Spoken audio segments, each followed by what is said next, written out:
যেই মহিলা মা বোনেরা রান্না করার সময় 5টি কাজ করবে, ওই মহিলা মা বোনের পরিবার ফ্যামিলি ধনী হবে ইনশাআল্লাহ। আর যেই মহিলা মা বোনেরা রান্না করার সময় এই 5টি কাজ করবে, ওই মহিলা মা বোনের পরিবারে সংসারে রহমত বরকত আসবে, ধন দৌলত অর্থ সম্পদ চতুর্দিক থেকে আসতেই থাকবে এবং আল্লাহ রাব্বুল আলামিন ওই পরিবার সংসার থেকে অভাব অনটনগুলো দূর করে দিবেন। সুবহানাল্লাহ সুবহানাল্লাহ। এবং যেই মহিলা মা বোনেরা রান্না করার সময় এই 5টি কাজ করবে, ওই মহিলা মা বোনের রান্নাটা ইবাদত হবে এবং ওই মহিলা মা বোনেরা যতক্ষণ রান্না করবে ততক্ষণ তাদের আমলনামায় সওয়াব আর নেক লেখা হইতেই থাকবে। সুবহানাল্লাহ সুবহানাল্লাহ। প্রিয় ভাইয়েরা, প্রিয় মা বোনেরা, আজকের এই বয়ানটি শুরু থেকে শেষ পর্যন্ত শুনবেন এবং যারা পুরুষ আছেন আপনারা আপনাদের মা বোন স্ত্রী পরিবারে যে মহিলারা আছে তাদেরকে এই বয়ানটা শোনাবেন।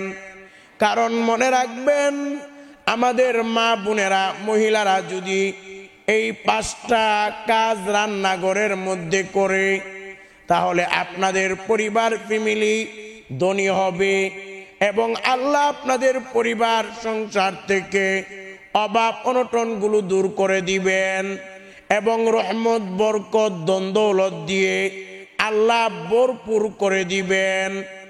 এই জন্য প্রিয় ভাইয়েরা, অবশ্যই আপনারা আপনাদের মহিলা যারা আছে ঘরে মা বোন স্ত্রী মহিলাদেরকে এই বয়ানটা শোনাবেন।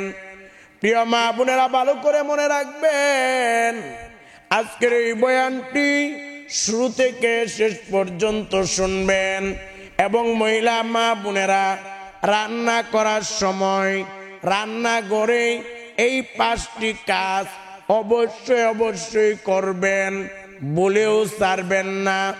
প্রিয় ভাইয়েরা, প্রিয় মা বোনেরা, মহিলাদের মর্যাদা এত বেশি, মহিলাদের মর্যাদা বুঝাইতে গিয়ে সহিহ মুসলিমের বর্ণনা আমাদের কলিজার টুকরা পেয়ারা নবীজি সাল্লাল্লাহু আলাইহি ওয়াসাল্লাম বলেন, আদ-দুনিয়া কুল্লুহা মাতা ওয়া খায়রু মাতা'id দুনিয়া আল মারআতুস সালিহা।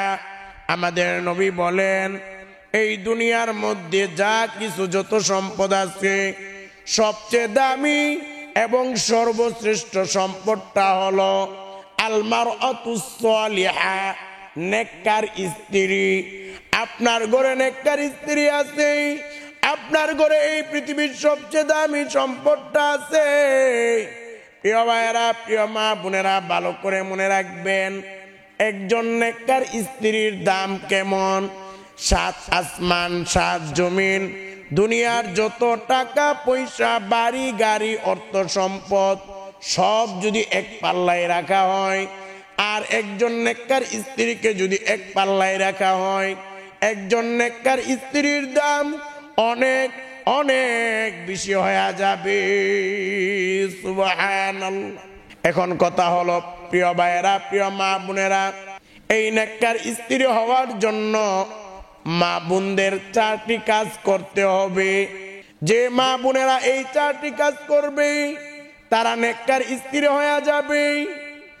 আর যেই ঘরে নেককার স্ত্রী থাকবে ওই ঘরে রহমত বরকত জান্নাতের একটা সুখ অনুভব হবে। সুবহানাল্লাহ। আর যেই ঘরে নেককার স্ত্রী থাকবে ওই ঘরটা জান্নাত হয়ে যাবে। এই জন্য মা বোনেরা ভালো করে মনে রাখবেন, আর নেককার স্ত্রীর দাম তামাম পৃথিবী থেকে বেশি। মা বোনেরা মনে রাখবেন, এই নেককার স্ত্রী হওয়ার জন্য আপনাদের 4টা কাজ করতে হবে। এই 4টা কাজ যেই মহিলা করবে, হাসরের ময়দানে আমার আল্লাহ ওই নারীকে বলবে, এ মহিলা তোর জন্য জান্নাতের 8টা দরজা খুলে দিলাম, যে দরজা দিয়ে খুশি জান্নাতে চলে যা। সুবহানাল্লাহ। যে দরজা দিয়ে খুশি জান্নাতে চলে যা।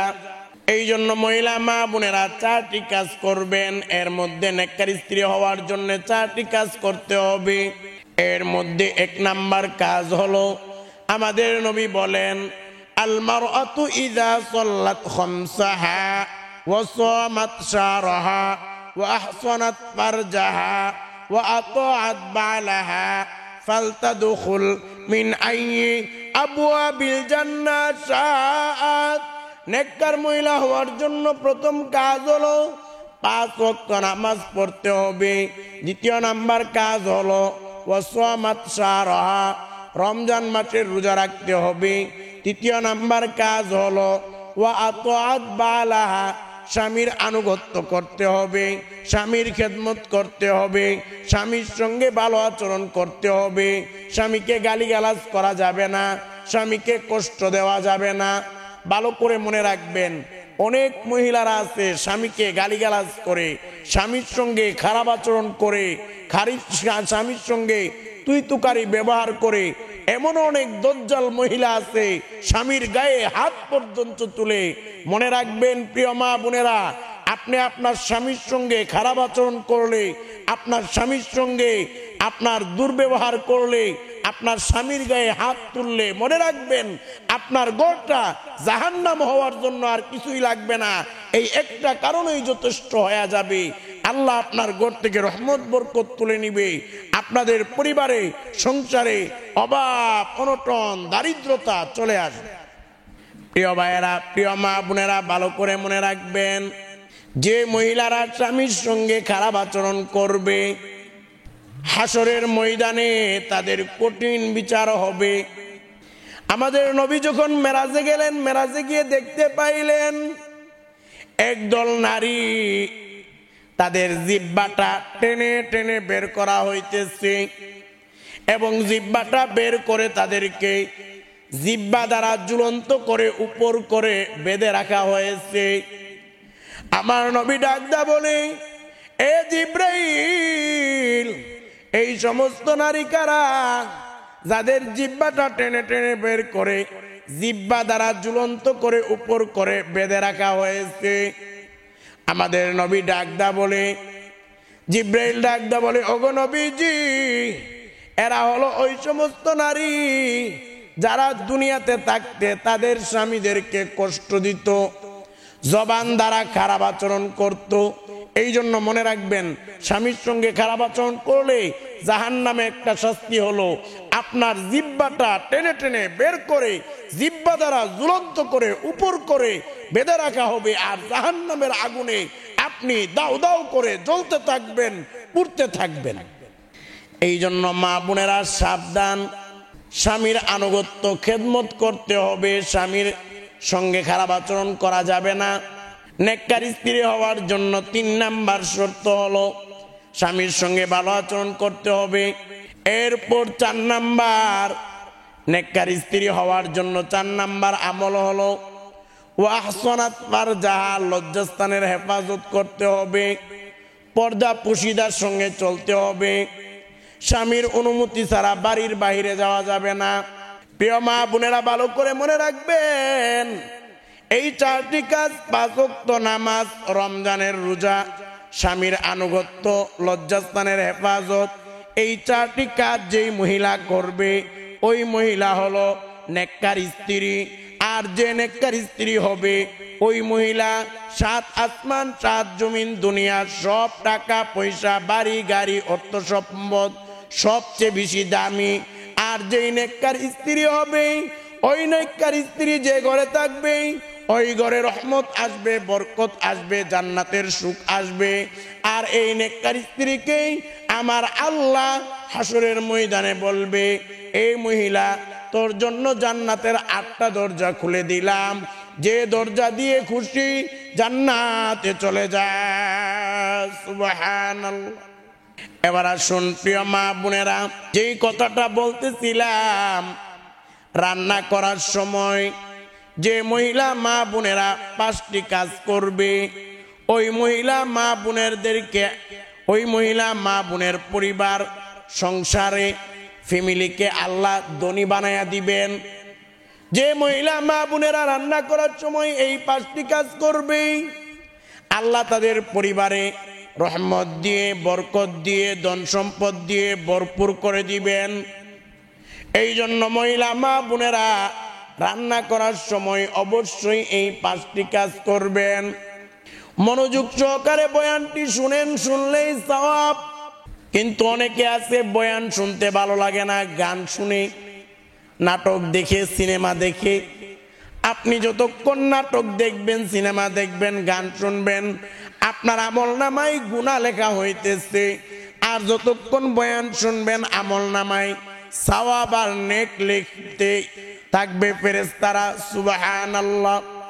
প্রিয় মা বোনেরা, রান্না করার সময় যে 5টি কাজ করলে আপনাদের পরিবার ফ্যামিলি ধনী হবে, ওই 5টি কাজের মধ্যে 1 নাম্বার কাজ হলো, আপনারা যখন রান্নাঘরে প্রবেশ করবেন, রান্নাঘরে প্রবেশ করার আগে ভালো করে সুন্দর করে উযু করে নিবেন। কারণ মনে রাখবেন, পবিত্র অবস্থায় যারা থাকে, আমার আল্লাহ পবিত্র, আমার আল্লাহ নিজে পবিত্র, এবং যে পবিত্র থাকে আল্লাহ তাকে ভালোবাসে। সুবহানাল্লাহ। এই জন্য আপনি যখন উযু করে পবিত্র থাকবেন, আল্লাহ আপনাকে ভালোবাসবে। এমনি ভাবে মা বোনেরা মনে রাখবেন, রান্না করার সময় যখন উযু করবেন বা যখনই উযু করেন, উযু করার শেষে আপনারা একবার কালিমা শাহাদাত পড়বেন। কারণ আমাদের কলিজার টুকরা পেয়ারা নবীজি সাল্লাল্লাহু আলাইহি ওয়াসাল্লাম বলেন, যারা উযুর শেষে একবার কালিমা শাহাদাত পড়বে, হাসরের ময়দানে আমার আল্লাহ তাদের জন্য জান্নাতের 8টা দরজা খুলে দিবেন। এবং আল্লাহ তাদেরকে বলবে, এ বান্দা বান্দি, তোদের জন্য জান্নাতের 8টা দরজা খুলে দিলাম, যে দরজা দিয়ে খুশি জান্নাতে চলে যা। সুবহানাল্লাহ। এই জন্য উযুর শেষে কালিমা শাহাদাত একবার পড়বেন, এভাবে পড়বেন। আপনারা হয়তো শাহাদাত আঙ্গুল আসমানের দিকে দিয়ে, আসমানের দিকে তাকিয়ে পড়তে পারেন। এভাবে পড়বেন, আশহাদু আল্লা ইলাহা ইল্লাল্লাহু ওয়াহদাহু লা শারীকা লাহু ওয়া আশহাদু আন্না মুহাম্মাদান আবদুহু ওয়া রাসূলুহু। আপনারা হয়তো শাহাদাত আঙ্গুল আসমানের দিকে দিয়ে, আসমানের দিকে তাকিয়ে পড়তে পারেন, অথবা এমনিও কালিমা শাহাদাত একবার পড়লেই হবে। তো এই কালিমা শাহাদাত উযুর শেষে পড়লে জান্নাতের 8টা দরজা আপনার জন্য খোলা থাকবে। হাসরের ময়দানে যে দরজা দিয়ে খুশি আপনি জান্নাতে চলে যাবেন। সুবহানাল্লাহ। এই জন্য মহিলা মা বোনেরা, আপনারা রান্না করার সময় আগে উযু করবেন। এই উযু করলে অনেক অনেক লাভ রয়েছে।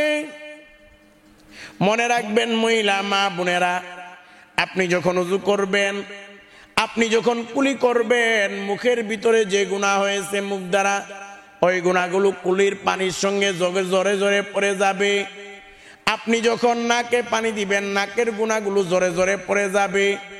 আপনি যখন হাত ধৌত করবেন, হাতের গুনাহ, আপনি যখন মুখ ধৌত করবেন, আপনার মুখের গুনাহগুলো উযুর পানির সঙ্গে জোরে জোরে পড়ে যাবে। আপনি যখন হাত ধৌত করবেন, আপনার হাতের গুনাহগুলো উযুর পানির সঙ্গে জোরে জোরে পড়ে যাবে। এই জন্য মনে রাখবেন, এমনকি আপনার নখের নিচের যে গুনাহ আছে, ওই গুনাহগুলো পর্যন্ত আপনার উযুর পানির সঙ্গে জোরে জোরে পড়ে যাবে। এই জন্য মহিলা মা বোনেরা ভালো করে মনে রাখবেন, রান্নাঘরে প্রবেশের আগে আপনারা ভালো করে উযু করে পবিত্র হবেন। এরপর 2 নাম্বার যে কাজটি করবেন, এটি হলো আপনারা রান্নাঘরে প্রবেশের আগে সালাম দিবেন। প্রবেশের আগে সালাম দিবেন, এভাবে সালাম দিবেন, আসসালামু আলাইকুম ওয়া রাহমাতুল্লাহি ওয়া বারাকাতুহু। মানুষ থাকুক বা না থাকুক সালাম দিবেন।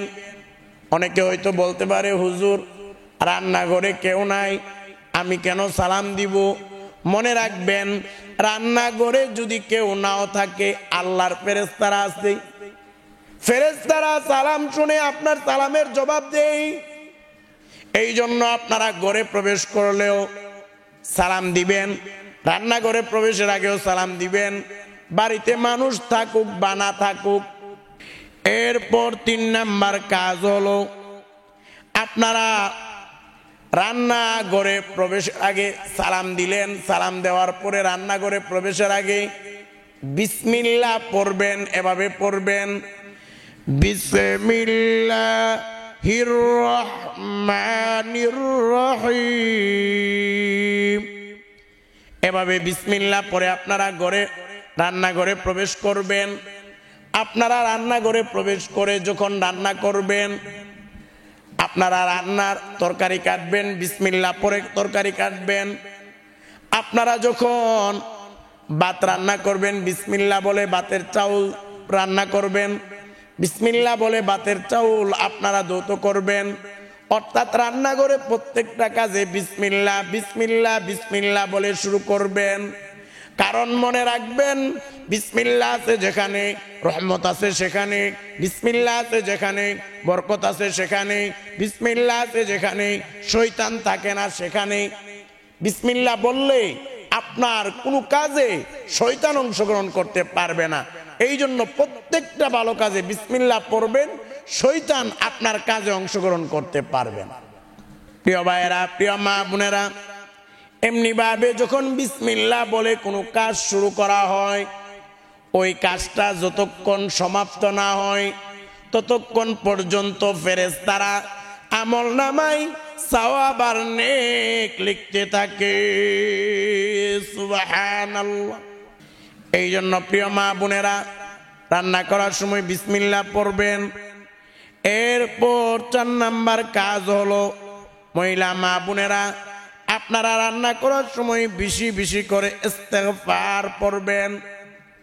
কারণ মনে রাখবেন, ইস্তেগফার পড়বেন, আস্তাগফিরুল্লাহ আস্তাগফিরুল্লাহ আস্তাগফিরুল্লাহ আস্তাগফিরুল্লাহ, এই ইস্তেগফার পড়বেন। অথবা এটাও পড়তে পারেন, আস্তাগফিরুল্লাহ ওয়া আতুবু ইলাইহি, আস্তাগফিরুল্লাহ ওয়া আতুবু ইলাইহি, এটাও পড়তে পারেন। কারণ মনে রাখবেন, আমাদের কলিজার টুকরা পেয়ারা নবীজি সাল্লাল্লাহু আলাইহি ওয়াসাল্লাম বলেন, যারা বেশি বেশি ইস্তেগফার পড়বে, আল্লাহ তাদের অভাব অনটনগুলো দূর করে দিবে। আল্লাহ তাদের রিজিক বৃষ্টির মতো বৃদ্ধি করে দিবেন এবং আল্লাহ তাদের বিপদ আপদগুলো দূর করে দিবেন। এমন অনেক ইস্তেগফারের ফজিলত রয়েছে। এমনি ভাবে আল্লাহ রাব্বুল আলামিন পবিত্র কুরআনুল কারীমের সূরা নূহের 10, 11, 12 নম্বর আয়াতের মধ্যে বলেন, আল্লাহ রাব্বুল আলামিন বলেন, ফাকুলতুস্তাগফিরু রাব্বাকুম ইন্নাহু কানা গফফারা ইউরসিলিস সামাআ আলাইকুম মিদরারা। আল্লাহ বলেন, আমি বলছি তোমাদের রবের কাছে ক্ষমা প্রার্থনা করো, ইস্তেগফার করো, তিনি ক্ষমাশীল। ইউরসিলিস সামাআ আলাইকুম মিদরারা, তিনি তোমাদের জন্য প্রচুর বৃষ্টিপাত ঘটাবেন। ওয়ায়ুমদিদকুম বিআমওয়ালি ওয়া বানিনা ওয়ায়াজআল লাকুম জান্নাতি ওয়ায়াজআল লাকুম আনহারা, তিনি তোমাদের সমৃদ্ধ করবেন ধন সম্পদ দিয়ে, সন্ততি দিয়ে, এবং তোমাদের জন্য স্থাপন করবেন বাগান এবং প্রবাহিত করবেন নদী নালা। অর্থাৎ ইস্তেগফার বেশি বেশি পড়লে আল্লাহ বৃষ্টি দান করবে এবং আল্লাহ এই বৃষ্টি দিয়ে আল্লাহ অর্থ সম্পদ দান করবে। এই জন্য মনে রাখবেন, বেশি বেশি করে ইস্তেগফার পড়বেন, আল্লাহ গুনাহ মাফ করবে, আল্লাহ রাজি সন্তুষ্ট হবে, আপনার বিপদ আপদ দূর করে দিবে, আপনাকে বৃষ্টির মতো রিজিক ধন সম্পদ আল্লাহ দান করবেন। এই জন্য মহিলা মা বোনেরা রান্না করার সময় আপনারা আস্তাগফিরুল্লাহ আস্তাগফিরুল্লাহ পড়বেন, অথবা আস্তাগফিরুল্লাহ ওয়া আতুবু ইলাইহি এটাও পড়তে পারেন। এমনি ভাবে 5 নম্বরে মহিলা মা বোনেরা রান্না করার সময় যে কাজটি করবেন, আপনারা বেশি বেশি করে আমাদের কলিজার টুকরা পেয়ারা নবীজি সাল্লাল্লাহু আলাইহি ওয়াসাল্লামের উপর বেশি বেশি দুরূদ পড়বেন। যত বেশি পারেন নবীর উপর দুরূদ পড়েন, সব সময় দুরূদ পড়েন। কারণ মনে রাখবেন, এই দুরূদ যত বেশি পড়বেন আপনার উপর তত বেশি রহমত বর্ষিত হবে। আর ফেরেশতারা আপনার এই দুরূদগুলো নবীর রওজায় নবীর কাছে পৌঁছায়া দিবে। নবীকে গিয়ে বলবে, ওগো নবীজি, অমুক মহিলা বাংলাদেশ থেকে আপনার প্রতি এত দুরূদ পড়েছে। আমার নবী শুনে বড় আনন্দিত হবে, আমার নবী শুনে বড় খুশি হয়ে যাবে। সুবহানাল্লাহ। এই জন্য প্রিয় মা বোনেরা যে কোনো দুরূদ পড়তে পারেন, সাল্লাল্লাহু আলাইহি ওয়াসাল্লাম এটা সদ্দুরূদ, এটাও পড়তে পারেন, অথবা আল্লাহুম্মা সাল্লি আলা মুহাম্মাদ ওয়া আলা আলি মুহাম্মাদ এই দুরূদও পড়তে পারেন, অথবা দুরূদে ইব্রাহিম যেটা নামাজে পড়েন এটাও পড়তে পারেন। প্রিয় মা বোনেরা ভালো করে মনে রাখবেন, আপনারা রান্না করার সময় রান্না শেষে রান্নাঘরটাকে ভালো করে পরিষ্কার করবেন। কারণ আল্লাহর নবী বলেন, আত-তুহুরু শাত্রুল ঈমান, পবিত্রতা ঈমানের অঙ্গ, ঈমানের অংশ পবিত্রতা। মনে রাখবেন, আল্লাহ নিজে পবিত্র এবং পবিত্রতাকে আল্লাহ ভালোবাসে। এই জন্য আপনি যখন রান্না শেষে পরিষ্কার করে রাখবেন, এখানে রহমত আসবে, বরকত আসবে, যার দরুন আপনার ঘরে রিজিকে, পরিবারে, সংসারে অভাব অনটন দূর হবে এবং রিজিক আপনার ঘরে আসতেই থাকবে। এমনি ভাবে মা বোনেরা আপনারা যখন ভাত বাড়বেন, ডাইন সাইড থেকে ভাত বাড়বেন, একটা সাইড থেকে বাড়বেন। প্রথমেই যে কোনো তরকারি অথবা ভাতের ডিগের মাঝখানে চামচ ঢুকাবেন না, কারণ মাঝখানে বরকত থাকে। আমাদের নবীজি মাঝখানে চামচ ঢুকাতে নিষেধ করেছেন।